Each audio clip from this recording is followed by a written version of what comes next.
In this video, we will see how to add two signals using an op-amp. Here is a circuit which can do this.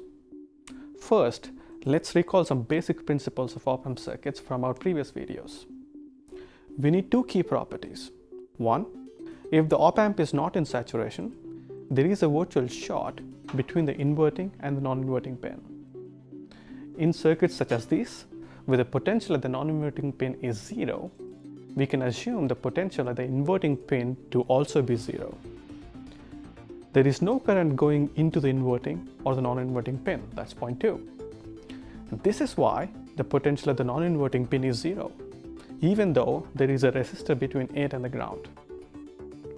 Now, the basic principle is the following. Due to the virtual ground, the current at the input size is independent of what's in the feedback loop. Since the same current also flows through the feedback loop controls how this current is converted into output voltage. Since we want to add two signals, this can be accomplished by making the current through the feedback loop proportional to the sum of the two input voltages. To see how we can do this, consider this simple circuit where we have two voltage sources connected in parallel through these resistors to the ground. We can easily see that the current going into the ground is as follows.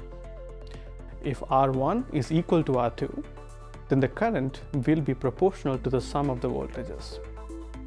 Otherwise, it will be some weighted combination of the two voltages depending on what these resistor values are. Note that this is exactly what this part of the circuit is doing. The analysis remains the same due to the virtual short, and the current goes through the feedback loop instead of into the ground. The output is therefore proportional to the current, which is a weighted combination of the two signals. Now pause this video and figure out the following. What if I wanted a weighted combination of 3 signals instead of 2? How would you modify this circuit?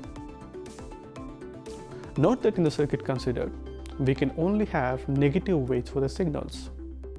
What if we want some of the weights to be positive and some to be negative? An easy way, in terms of analysis, would be to consider 2 stages of op-amps. Since we know each stage computes negatively weighted combinations, we need to pass the signals for which we want positive weights through both stages and those with negative weights through one of them. It then comes down to calculating the proper resistance values to get the weights we need. A common mistake when connecting the 2 stages is to connect the output of one op-amp directly to the inverting pin of the next. Again, pause this video here and figure out why this is a mistake.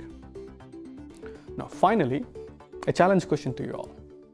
There is a way to do any arbitrary weighted combination that is both positive and negative weights using just one op-amp. How would you do this?